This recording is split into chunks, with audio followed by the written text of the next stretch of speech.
Drake accuses UMG and Spotify of scheme to artificially inflate Kendrick Lamar's "Not Like Us." In a legal petition, the Star's company accused UMG of serious wrongdoing, a stunning twist months after his high-profile feud with Kendrick. I'm gonna start this by saying, right after that beef ended, the back and forth, I came on here and I said I went back and listened to some of his songs where it sounded like he was being braggadocious when he says, Larry need to give me 50%. When he says, you Google UMG, it says that what's his name? It says that whatchamacallit is the head, but I'm the one that's bringing in the bacon. And people thought he was bragging when he was talking about I got 400 million, but that number is way up now. I said then, what if what he's really doing is complaining? He was never bragging about his position. He was complaining about it.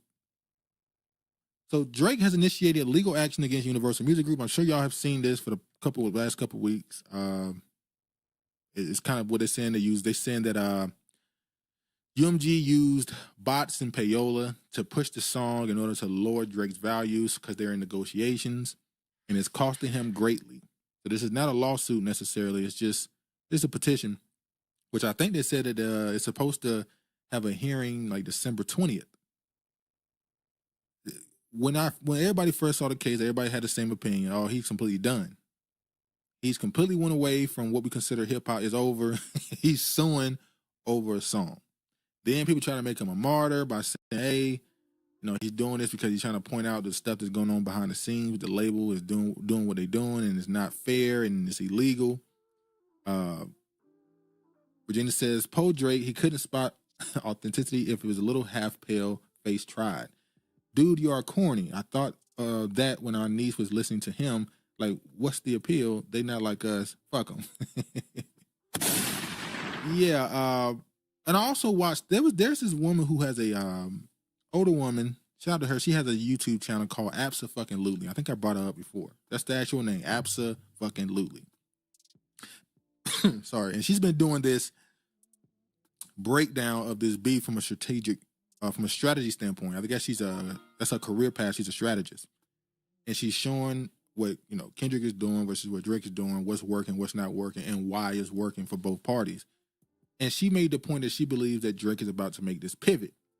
She believes that Drake feels like he's being pushed away from the, quote unquote culture, and that he's about to pivot to a quote unquote, he's about to fully go white male audience. Sort of like Kanye did when he went Christian. If you remember when he went MAGA, when Kanye was getting in every interview saying that white people are oppressed, yada, yada, yada, and he had middle-aged white men crying because he was quote unquote acknowledging their plight. And Kanye was able to become a quote unquote billionaire because of that.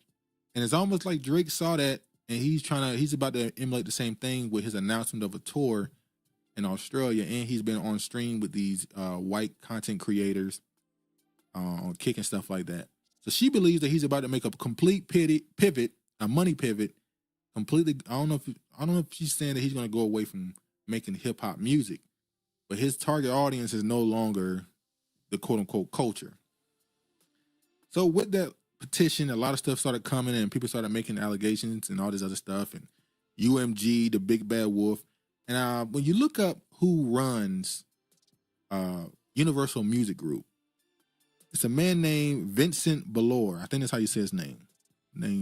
He's a French mogul.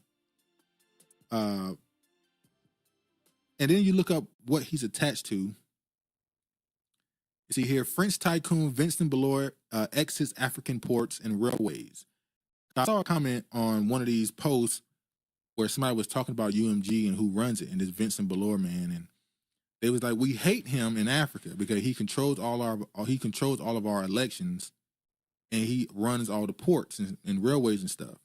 So he's been handicapping our continent and a lot of countries on the continent for years. But you see here, the group says Wednesday that it has completed its sale of its ports, terminals, and rail lines to the Italian Swiss ship owner MSC for $5.7 billion. Now this was in 2022, but if you go here, this loads. All right, corruption. Make sure, okay, corruption in Togo. This is in Africa, obviously. French Supreme Court rejected annulation of proceedings requested by Vincent Bolloré and others. So they're accusing him of corruption. Now, I'm not going to go through the whole article. It says, do you see this one? French billionaire Vincent Bolloré arrested over corruption allegations in Africa. Honorable says, Drake not American. That's Kanye play, can't work for him, and I doubt he wants a center being white Jew. They at the top of the white Kanye support list. Well, what did Drake do before he went on that stream with the streamer XQC on Kick? He cut his hair. So he went from the braids and all the other stuff he was doing. He went and he cut his hair again with the fade. I agree.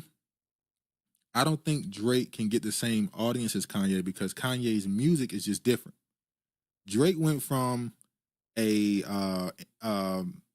dude who spoke on his emotions and relationships early in his career. He's talked about that for his entire career, but he went from talking about that from an introspective standpoint and his heartbreak and all this other stuff. And then after the Pusha T diss, when he was exposed of having a kid with that woman, I believe he lost a chunk of his female audience. Not all of it, obviously. He still had his base is still women, but he had to pivot and add in that future F these hoes, get money type music, and he was able to sustain himself by adding that audience in. Now that this thing happened with Kendrick, I think he's gonna have to pivot even more towards the white music, and not even from a musical standpoint, from a personality standpoint. I think you're gonna see Drake become a lot more corny and goofy publicly because on that side of social media, that's not a bad thing. Keeper says Drake will pivot, but his career is going down the toilet. Isn't he more of a joke now? Yes and no, because people said the same thing in like 2014, 2015. I remember on social media, Drake was a complete joke. I remember the Drake, the type of nigga memes where people would mock him for being sensitive and accuse him of having being homosexual, mock him for being Canadian, trying to talk gangster, and his music was seen a certain way. I remember when what's that song? Headlines came out where he was threatening. Not Headlines. It's the other song. The song where he was in all black, surrounded by the dudes. I forgot the name of it. Started from the bottom, was clowned, but it was big songs. But I feel like around 2015, if you're reading this, it's too late. And a few other, right after that, he started being taken more serious after the Meek Mill beef. Meek Mill single-handedly changed Drake's perception in the quote-unquote hip-hop culture. When he beat Meek Mill, it solidified Drake as not just a star now, he's a star who won a battle. That changed his perception. And then Pusha T heard it, and then Kendrick heard it even more. And sent him back to where he was 10 years ago. Honorable says, angry whites be trying to work with African Americans on some nationalist shit, but they want to be target to want the target to be Jays. There's no way around that for them. Yeah. But back to this dude, corruption in Africa. And then this right here became a story. I posted this on Twitter like a week ago. Lawyer for XXXTentacion killer cites ex's beef with Drake as evidence that prevented killer from getting fair trial. So that X case came along and is still going, and they're trying to say that when they were introducing evidence and possible suspects, that the judge in the trial wouldn't even let them consider Drake's affiliation with these people or affiliation with X in his trial. They immediately threw his name off the list. I get it. He's a big time rapper, the biggest rapper one of the biggest artists in the world. There's no way you want me to believe that he sent a hit on some. Well, he wasn't a small artist, but some lower artist. And I guess the judge felt like it didn't make any sense. But when the dude in the video pointed out, well, Drake has made hand signs and gestures to say that he's from the same gang, possibly, of these dudes in Chicago and yada yada yada, and he has a history with his ex-kid where this dude accused him of stealing, and then he said something about Drake's mom, and then when he got killed, Drake made a song where we exchanged body bags for Louis bags, and when X was killed, he had a Louis bag. The people think Drake was mocking his death. I don't know. I do think it's not a surprise that right after this petition, this type of stuff started happening. I see people keep comparing Drake to Michael Jackson, and I'm like, well, if you think you really are that big and that have that ability to make those type of changes to the industry, you shouldn't think you should make these type of petitions and have the allegations around you that exist. Because now UMG can just put out something that even seems like it validates what Kendrick was saying, and you're done. Regina says, when I learned he was on Nickelodeon, then he made more sense. Average mofo, like I said. Well, yeah, I do think if you want to go down that route, that Drake is another person who came from that. He didn't come from Disney necessarily, but that child actor to industry plant type thing. Now I didn't know Drake at the beginning of his career. But when you look up his numbers, and his first album did 400K first week, it just made me think. Now I know back then people bought more records. I know that Drake was being paraded around with Lil Wayne, the biggest artist on the planet at the time. Well, let's say the biggest rapper on the planet, not the biggest artist. He was the biggest rapper in hip hop. Had Drake on every hook. He was constantly being pushed by Young Money and all this other stuff. So it's not a surprise that he did those numbers. But damn, I don't say, is the song Mob Ties from Scorpion? Yes, it's Mob Ties. Matter of fact, and it's funny, I remember right after the beef, a whole bunch of songs, not a whole bunch, but a couple of songs, reference tracks, should I say, began to leak from Drake. And people said, damn, Drake got people in his camp still trying to kick him while he down. They releasing reference tracks of his songs. And I immediately thought, I think Drake is releasing this stuff. I believe Drake released the reference tracks for Mob Ties.